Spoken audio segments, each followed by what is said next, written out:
I thought it was going to look like yesterday. And I'm so grateful that I waited one day to record because this is going to turn into a testimony. And I'm so excited to share this with all of you. And I just really want to start by saying there was a point in time where I thought I was going to lose my home. And I have such a story. It's a God story for all of you, but I really want to reach into your heart and ask you not only to come into the story with me, but also to grab it for yourself. Testimonies are meant to be released so that you can grab them. Because what God is doing for one, God will do for another. And He may work differently in your life than mine, but He is working. And sometimes in the ways that are so profound. And so I'm so excited to share this with you because I've been very vocal about my journey and just how tight it's been and the transition and the preparation and trusting God. And yet to be honest, in spite of all of the things that I have shared, I've definitely had my moments of wonder. God, did you really say? God, am I really going to that place? God, am I crazy? Because sometimes in the natural, things look so unlike what God is speaking that we have no choice but to either trust or try to grab it all for ourselves and just take control and try to make something happen on our own strength.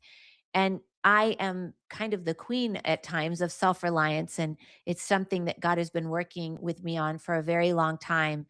But I'm so grateful to be able to share this today because it is his story and not mine. Now, as you all know, I started a business many, many years ago.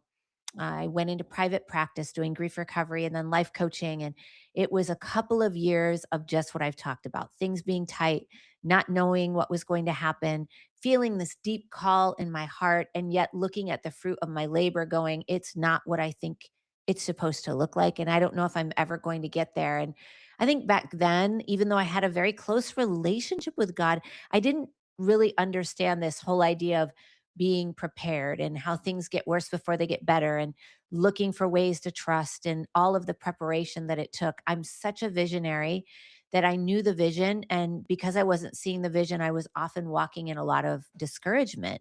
And I would bring it to the Lord. And I'm sure He was looking at me going, oh, my darling, if you only knew where you were going. And sure enough, that is exactly what happened.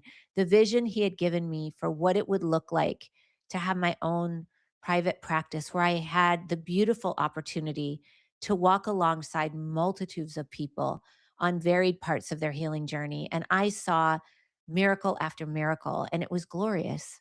And I loved that season. And it turned into a season of overflow where I went from, I'm not even certain what tomorrow is going to look like, to I'm seeing 30 to 35 clients in a week's time.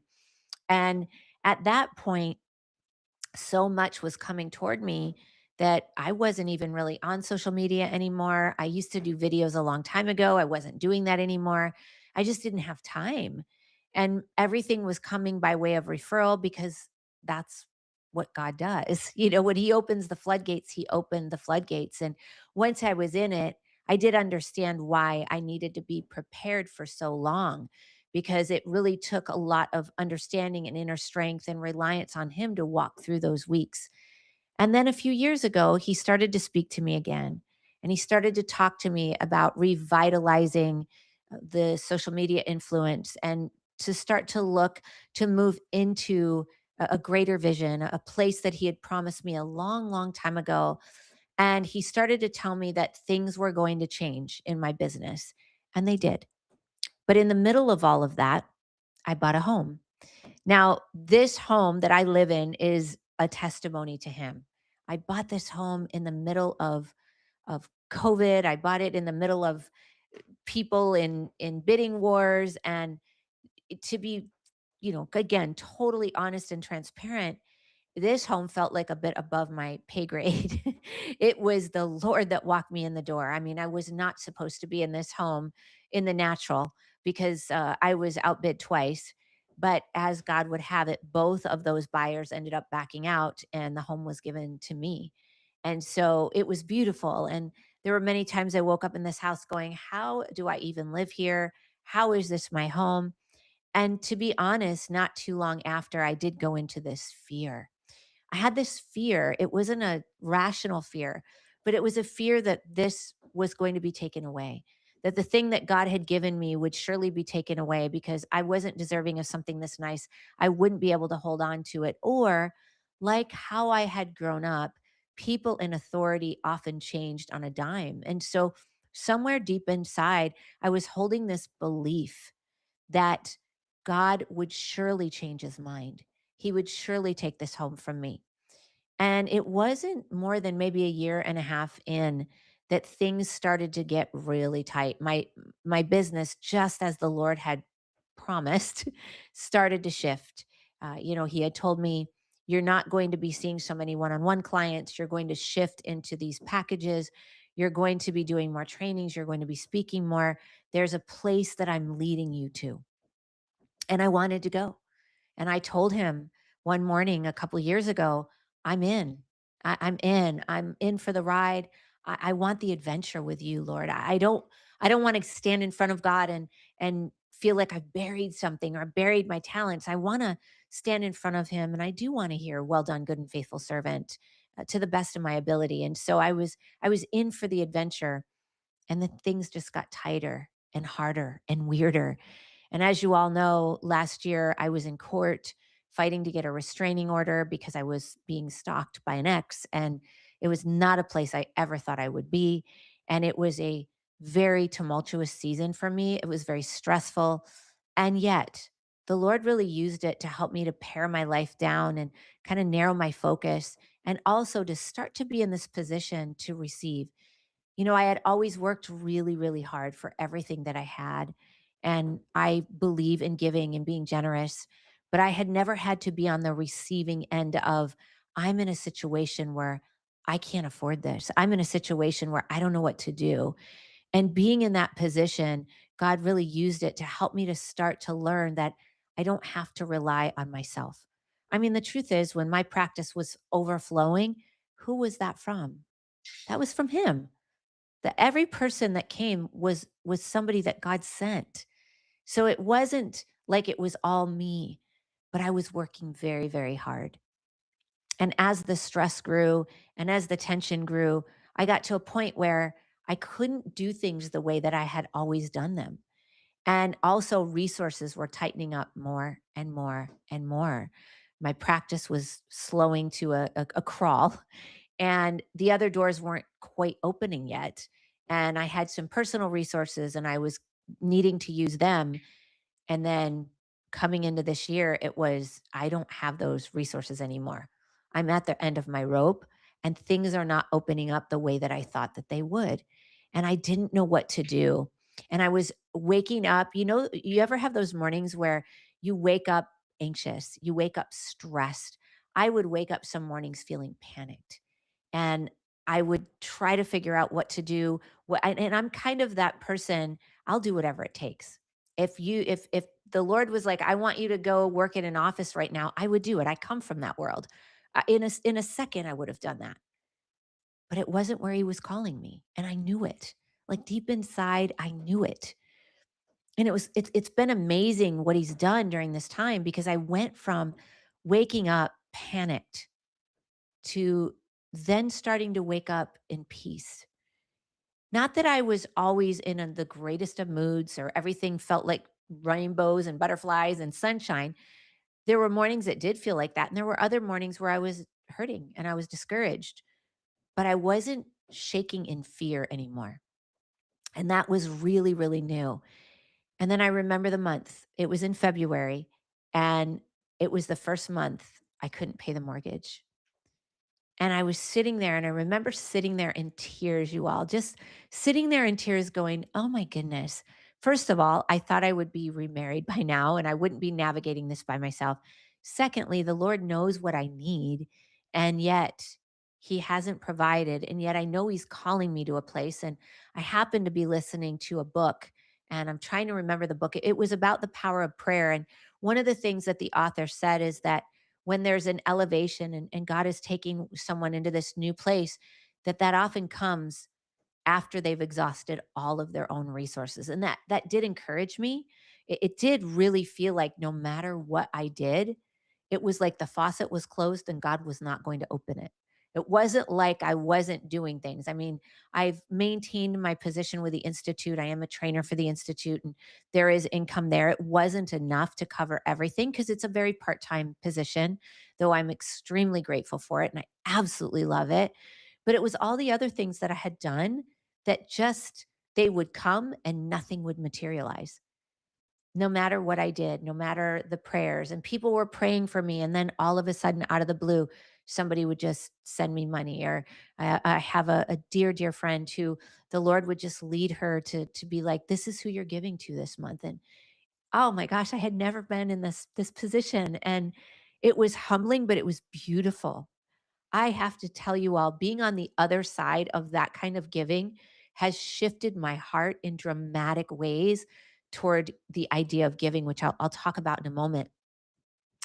But all during this season, as I've been in this place, and then I couldn't pay the mortgage. And so I reached out to the mortgage company to see what could be done and went into this uh, kind of application process to do some kind of modification for forbearance where maybe they would defer a few months or something while I was, I don't even want to say trying to get back on my feet, though that was part of it.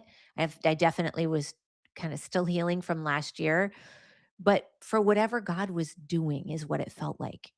I've always been this person that there's been these deeper healing places that the Lord has led me into, but they've always gone concurrently with whatever else I'm doing. So even when my practice was really bustling, the other parts that the Lord wanted to heal, it was happening alongside my business.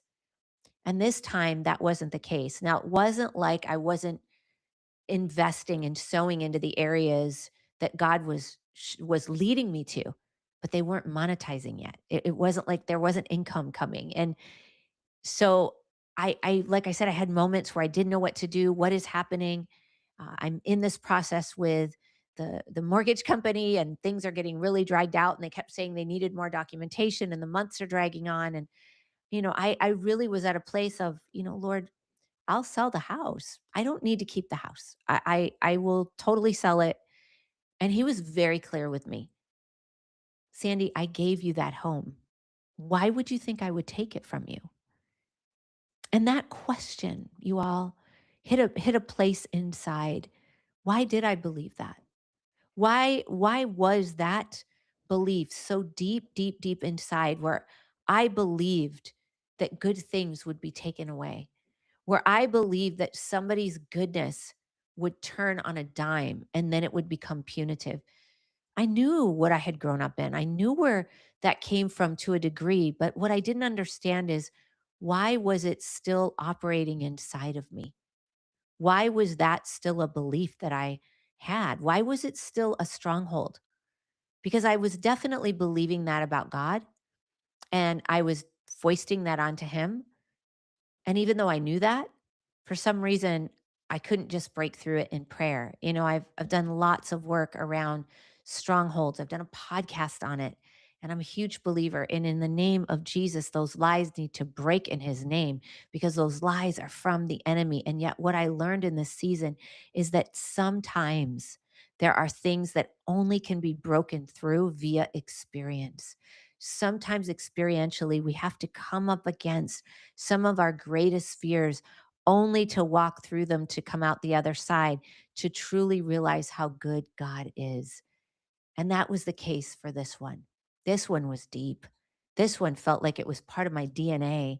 And it just, no matter what happened, and no matter what good information I would take in, it seemed like within a couple days I'd be back to, okay, but I may just lose my home. I think part of it was I wanted to be prepared for that. I didn't want to feel like I'm so attached to something materially that it's coming before God. The other thing that I learned in this season is that because I had become successful, I had started to put my hope in money, in monetary means, more than I should have. And God really showed me that. And the other thing that had happened is, during that stressful season when I was in court and things were horrible, and it was awful to be up there having my character assassinated for things that I hadn't done, when I had really and truly tried to do great things for this particular person. So that was really painful and stressful. And so I had gotten away from what I normally do. I'm very budgeted, I'm very responsible. And I had gotten away from that and was just kind of getting through the day, right? In part in survival mode and in other ways beginning to thrive. It was a very interesting season. So God had spoken to me. And God had said, "Why why would you think you would lose your home? You will not lose your home. I know what you need." And so I just kept walking and I just kept praying, and messages started to come from me, and some of them came through in the podcasts about, when everything looks bleak and there's no natural reason to trust God, sometimes it's an opportunity to trust him more than ever. Sometimes it's a way to build our faith. And that was very true. There were some deeper places inside, aside from the agreement, the belief that I shared with you, that the Lord was rooting out inside and making room and making space. I started to learn that my bandwidth wasn't what it usually was. And so I had to kind of just pare down my activities, and it stopped me from saying yes to things that maybe God didn't call me into.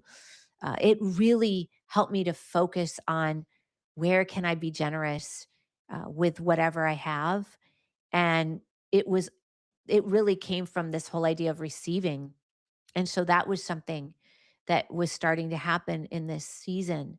I was sharing with a friend this morning that, I had gotten into this place where I was going to church and I was tithing, and I would tithe well every month and, give to some things here. If there's a friend in need, I would give there, but I didn't give it a lot of thought.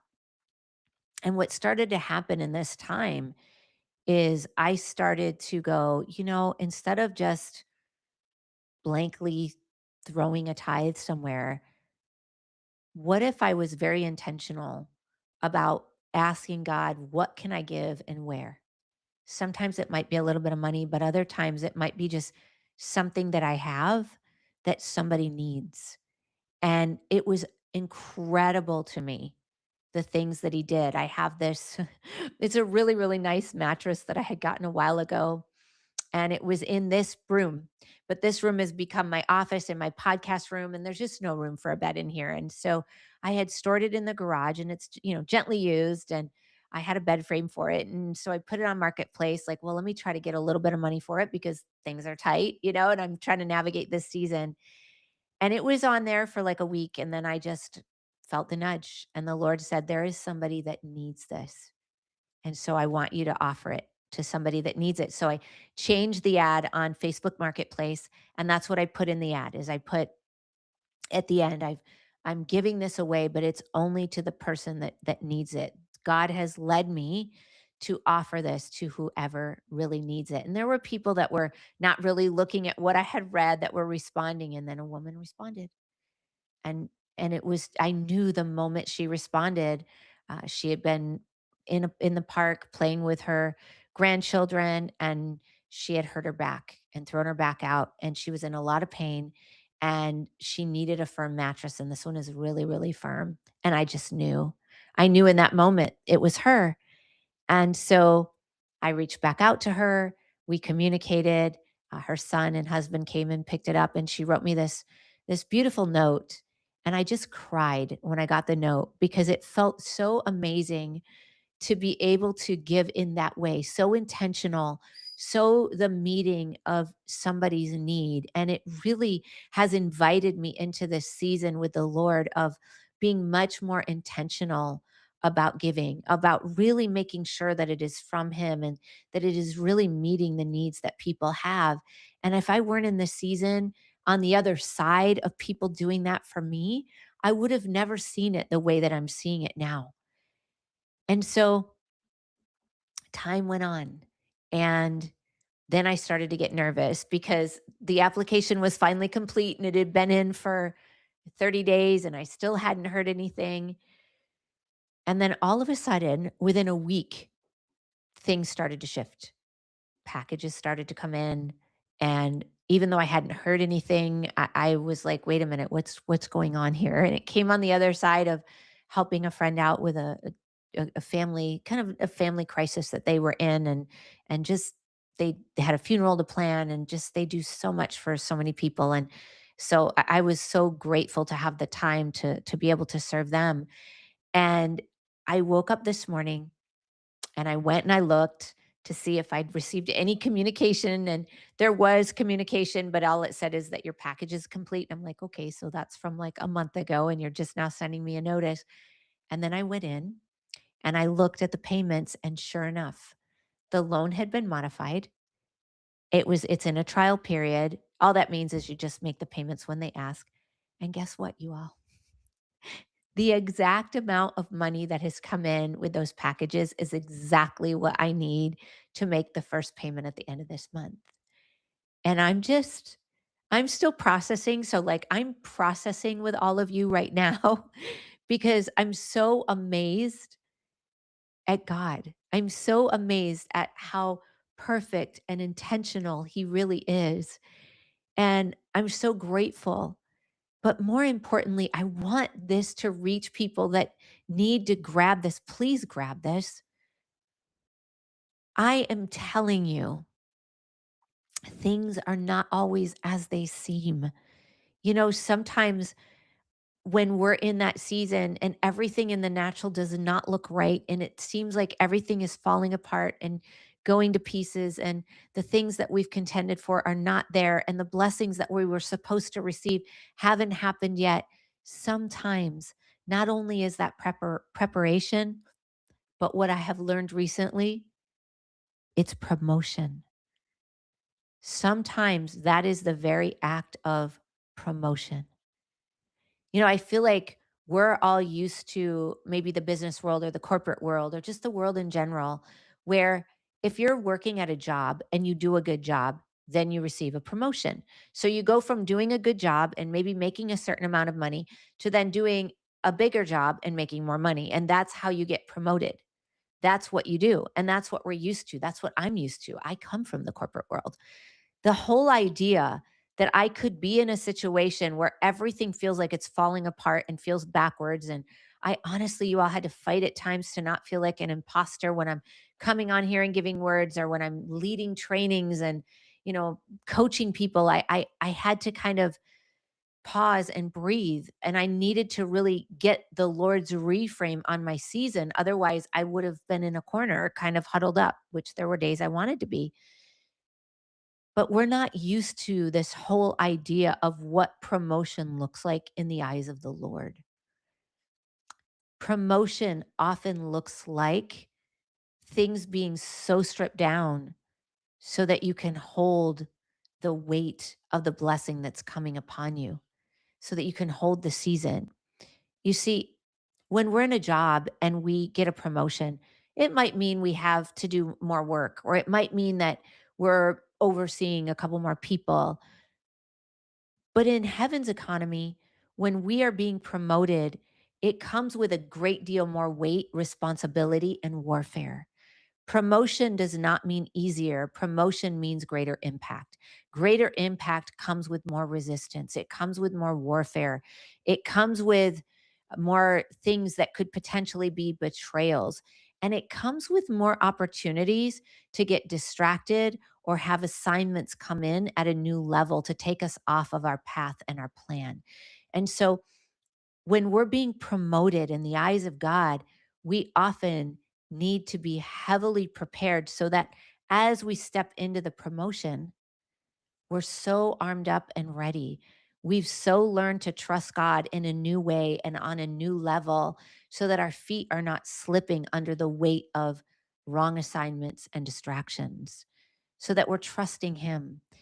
For me, I am called to kingdom, I don't know what you would want to call it. I wanted to say kingdom wealth. I don't know if those are the words I really want to use. I feel like it's more kingdom sowing that I'm called to. I'm really called to sow into the kingdom. And so, yes, maybe wealth passing through to go to the places where the Lord delineates. And I want to pause for a moment because the last couple of days, the Lord has led me to watch a couple documentaries on kind of the beginnings of the Daystar Network and the beginnings of the TBN network and kind of what happened in the families. And there's plenty of information on YouTube that you can go and watch. And I don't really need to spend time on it here, but it really seems to be people that did have a call from God, that started maybe in very humble beginnings and started with a vision and then grew something and got so hungry for the power and the money, the prosperity, that they became neglectful. Some of them became addicted. They became cover ups of abuse. They started partnering with people that were not of God. And it turned into them misusing all of these funds and all kinds of different things that was never the original intent. And what I have noticed in a lot of those places is that what seemed to really infiltrate that particular genre was the prosperity gospel. And I heard somebody even the other day say, God doesn't want us to be broke. God doesn't want us to be in strife. And I think there's danger in that teaching. And I really am so grateful that I had to come up against this fear of losing my home, of not being able to pay for things, of there not being enough, because it opened up my heart to see that there were still places inside where I was grabbing security from money where I shouldn't. My security comes from Jesus. It doesn't come anywhere else. And so if you're somebody who is called to sow into the kingdom, sometimes you do have to go through this kind of season because all of that stuff has to be rooted out. Because the truth of the matter is, yes, I live here. I live in the US and I live a certain lifestyle that the Lord has called me to. I don't feel bad about it. But at the same time, that does not mean that there aren't people that live somewhere else that are not called to live a certain way. And I don't think that the prosperity gospel really fits in other places. I think it fits in places where there is a certain lifestyle or a lot of wealth, but it really doesn't work when people are going through hard seasons. And I don't think it's healthy to say to people, God doesn't want you to be broke. God doesn't want you to struggle. Well, no, I don't know if that's true. I just went through this struggle and God used it mightily. And I'm grateful for it. I'm so glad that he's given me these last few months. It has built something in me that couldn't have happened otherwise. And I'm still, I don't know if I'm all the way out of it. I don't know if there's more to pair off and if we're going to slowly come out of this season or if it's going to come all at once. At this point, I really don't care. I just know that what I saw in those documentaries is the last place I ever want to end up. I have prayed so diligently, God, don't ever, ever put me into a platform that will lead me astray. I don't ever want to represent your name in that way, ever, ever, ever. And if it took this to be able to pare things down, for you to be able to place me where I need to be placed, then I'm all for it. And if I need more paring down, let's go, because I don't want to end up like that. And I just want to speak on this podcast. And I want to say very clearly the prosperity gospel is dangerous. Listen, if the Lord has called you to certain things and certain blessings because that is who he is, he's a good God. He's a beautiful father and he loves his children. Then he means it. He means what he said and you should receive it with joy. Don't be afraid to receive what he's given you. At the same time, please don't ever frame a paring down and a strife season as you're being punished, you've done something wrong. It's clearly you because God just doesn't want you to be broke. That isn't true. It's so interesting because during this time, in addition to the kind of deeper dive I've been doing on Genesis, I read the book of Job. And I am so amazed at how deeply it spoke to me this time around. You can see where Job was he was a righteous man. He was very righteous and he was giving sacrifices just in case one of his kids sinned. And the Lord was proud of him. But you can see in the middle the theology of Job changes where he realizes that no matter what he has done in his own strength, he still can't be righteous enough for the Lord, that he needs Jesus. Even though the word Jesus isn't used in there, he says, I need an intercessor. The other thing that's beautiful about the book of Job is there's all these foreshadows of Jesus, all of these foreshadows of, hear Jesus living this righteous life, and then everything being stripped away from him. But it was for our sins. But I also think that when you see the book of Job, it really helps you to see that not everything that happened is happening because you've done something wrong. And you have to watch some of the language in the book of Job, because in some translations, it really makes it look like God just sent Satan to attack Job, but that isn't the case. When you understand it in the original language, what you can see is that Satan had been roaming the earth and he had his eye on Job. And the Lord called Satan out to say, almost like, I know you've had your eye on him. The Bible is clear that it is the enemy that comes to kill, steal, and destroy. So when we're being pared down by the Lord, it is always for our good. It is never for destruction. It is never to harm us. It is to discipline us in a good way, in a healthy way. I never thought I would say those words, you all. I grew up where the word discipline to me meant like punishment in the most severe way. It meant abuse. And I had such a hard time with it when I became a Christian. And I'd read those scriptures about how the Lord, disciplines the ones he loves. And I was like, oh, no, don't do that to me. That's scary. And now I'm like, "Oh, I get it. I get it. It's a beautiful thing. It's a powerful thing."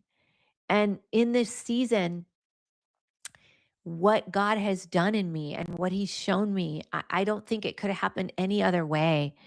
And I think the other thing too is going back to that stronghold of people just change, good things get taken away. I realized that I needed, through experience, to face my deepest fear and to realize that it's a lie. And the only way to do that was to face the reality of losing everything and realizing, one, God is enough. And two, that when God gives good things and when God makes promises, he never ever goes back on his word. He is not like anyone that I ever grew up with. And I may have known that in my head, but now I can know it in my heart because of what he's walked me through. I love the end of Job because the Lord says to Job's friends, have Job pray for you because you have not spoken honestly about me as my servant Job has. And what I love about the end there, it says that Job's life was restored after he prayed for his friends. And I was really hit with the scriptures that talk about how we're really to pray for those that persecute us, or pray for those that maybe don't understand the season that we're in, or don't support us in the way that we really need, or maybe do speak falsely about us. It's so important that we pray for them, because I think a lot of times it's just they don't understand. You could really see that Job's friends did not understand the situation. They were not being good friends. They were not coming alongside him. They were not walking with him. And so I just want to say to anyone out there, if there is a vision that the Lord has given you, if there's something that he's placed in your heart, you got to do it.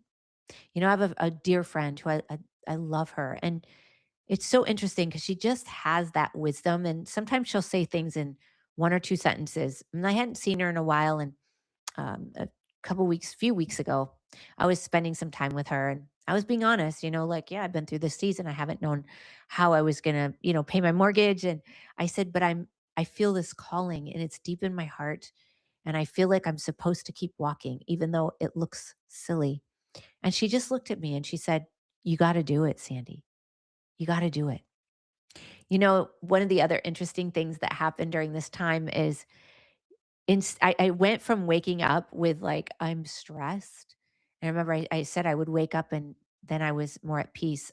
Well, what started to happen is I would wake up with a certain worship song in my head. Now, it's not uncommon for me. I think for years, a lot of times when I wake up, there might be a song that's playing in my head. But this time, whatever song was in my head would be very specific to what I was questioning. There's a song called Spiral, and the group's name, I think, is Hayden. I could have that wrong. They're a newer, it's a newer guy. It's a guy and his wife, and beautiful music. But this song is called Spiral. And I had listened to it a little while back, and then I hadn't listened to it in a long time. And I was in the middle of leading a certification training a few months ago. And I woke up in the morning and it was, there's a difference between I'm focused on a song and I'm kind of playing it in my head versus the Holy Spirit is playing me a song and he's playing the exact words. And the Holy Spirit was playing the words of that song. And the words are just so powerful, and it's so profound. And it's basically like, you know, there's a reason. This is just the season. Job didn't know it, but there was a reason why hope was hard to find. Finish the story. It's for his glory. Paul sang in chains through all of the woes he knew. You got to see it through. There's a plan for you. And that was the words that were playing over and over in my head. And I remember just going, You'll even speak to me in music." And so, again, I want to say, I know there are people out there that God has put something in your heart. There's a vision that He gave you. Maybe it was a vision from a long time ago, maybe it's more recent, but there's something in your heart that has been stirring. And if you look in the natural, it looks impossible. It looks like there's no way that you could ever accomplish this. And please hear my words. He will make a way where there is no way. You think about Isaiah 43 when you get further into the passage of it, it talks about how he will make streams in the wasteland. Sometimes in the natural things look like a wasteland. Sometimes it looks like things have dried up. That's how I felt, like I was in a desert. What once had been flowing now felt very parched, and I couldn't understand how this was going to move forward. And yet, what I didn't know is that behind the scenes, God was working and he was making streams in the wasteland. And he was making a way where there was no way. Sometimes we need God to carve out our path, because if we carve it out, it will be filled with our own reliance. It'll be filled with our own conceptions. And we can start to mistake the path as our own. When what the Lord does is he might take us into dryness only to show us that he is the one carving out the streams just when things look entirely impossible. And that's what he did, and that's what he's doing with me, and I know that's what he's doing with others. I just want to speak over you that if you have felt like this is a season where you don't understand and things have felt confusing and things have felt like I don't know how to take the next step. I've talked to so many people that are in this place for a variety of ways. Sometimes we need to get to the end of ourselves so that he can truly step in, because his strength is made glory in our weakness. Like it comes through our weaker ways and our weaker times and our weaker parts. And we're not used to that. We're not used to living like that. We're not used to doing that. And we live in a very practical society where we're often taught to always look in the natural and to always be very, very rational about things. And I do believe there's a time and place for being rational. I'm not saying go, be irrational all the time, but God's economy doesn't work in our rational mind. What God does doesn't always add up. It doesn't always make sense. But he's given you a promise. He's given you a vision.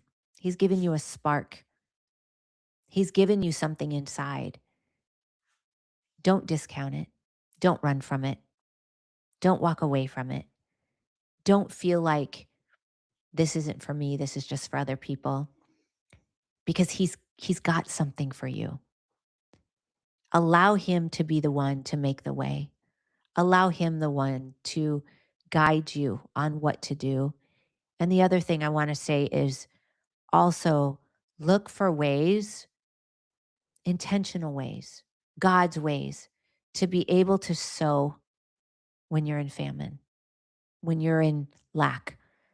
Don't do it from your own strength because it'll just burn you out. but lean into him and ask him, and he will show you these ways that you'll be able to sow, and it builds something inside. But I really want you to hear, because I think sometimes in our Christian communities, we've got two different camps here, right? We've got the cessationist camp, the Calvinist camp that is very, everything that happens from God. There's no understanding of the enemy or the, Noahic covenant or any of that kind of stuff. And it's very rational. It's more black and white. And you're just kind of walking through, and whatever God does, he does. And it's all about the process. And then you've got the very strong charismatic side, which is about miracles and breakthroughs and suddenlies. And that's very powerful and it's very good. But you also can find, and I'm not saying everybody in the charismatic camp is of the prosperity gospel, because that's really not true. The charismatic camp, it's just charisma. It just means they believe in the gifts of the Spirit, which encompasses a lot of different believers. But you can find on the very staunch charismatic side a very strong prosperity type gospel where there's this whole idea that God just wants you to be rich. And I think there's a big difference between being rich and being wealthy, meaning kingdom wealth, which is God's economy, where it's you're getting to shepherd what God is doing as he invites you and guides you as to where to put that. I think the challenge on both sides is there is not an understanding of what it really means to be prepared and promoted within the kingdom. I think the Bible speaks to it. I think anybody that you look at in the Bible who had a large impact, whether it was David or Saul that later became Paul in the New Testament, there's a lot of people biblically who went through these longer seasons and had a lot of preparation.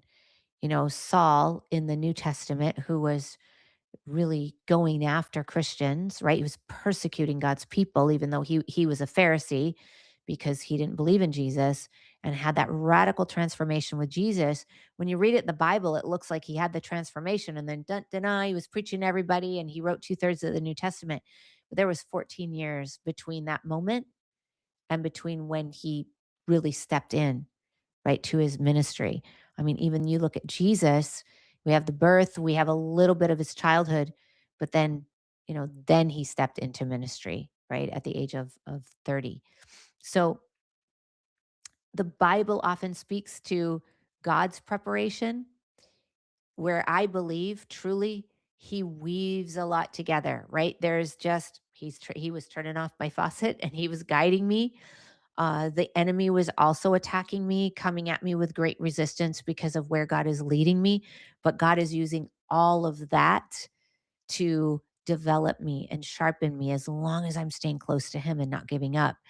And I believe the problem that I see in both of those Christian camps is that neither one of them really speak to this. It's like in the Calvinist camp or the cessationist camp, and not all cessationists are Calvinists, but they do tend to go together, but not everybody. Uh, they are more looking at the natural, more black and white. They don't believe in the gifts. They're not necessarily miracle people. And so there's almost a passivity in journey. Not that they're passive in their belief in God. And I've learned a lot from people in that camp. So I'm not saying they're all bad. Please hear that. But I'm just saying, I think the downside is that there can be a lack of understanding of like, no, the enemy does attack us. And, God does work in our lives. And not every time something bad happens means we're being punished. And not everything that God does is meaning we're bad, right? It doesn't mean we always just pray harder and white knuckle more. And again, on that really charismatic side, not everything comes in miracles and breakthroughs, and not everything is prosperity.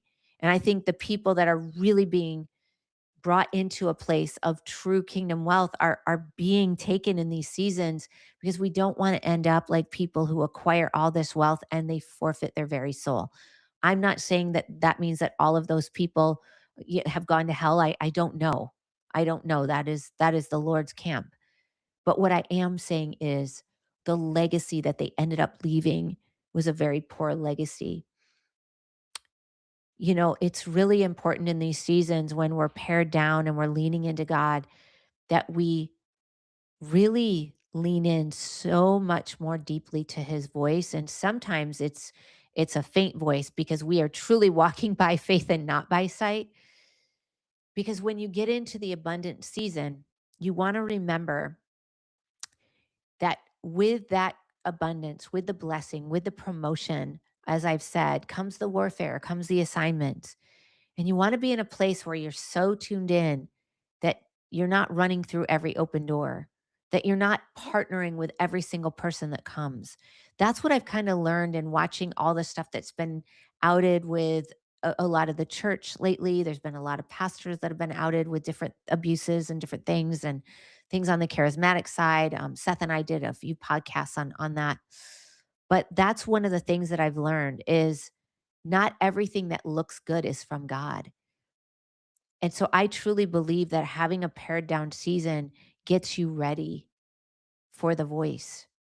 It gets you ready to know who do you partner with and who do you not partner with.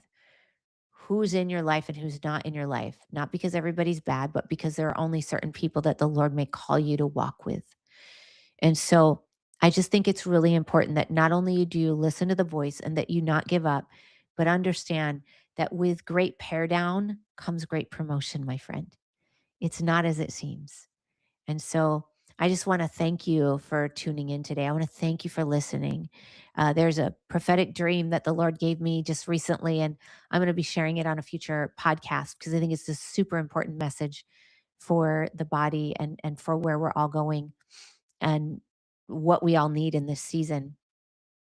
But I just want to say that we need you. We need you. We need each other. We need to be stepping in where God is calling us to step in.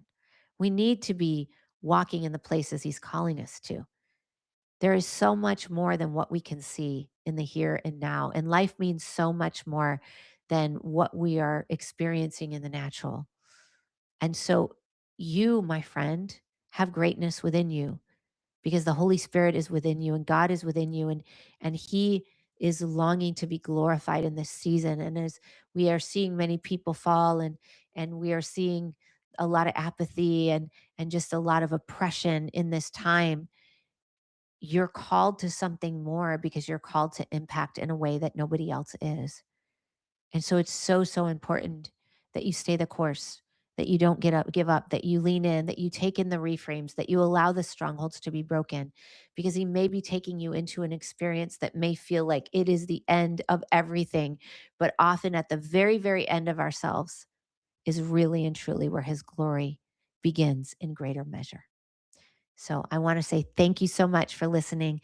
Please, please share this with someone who may be at the end of their rope and may not realize what God is doing in their life. So thank you so much. Sending you love. Bye until next time.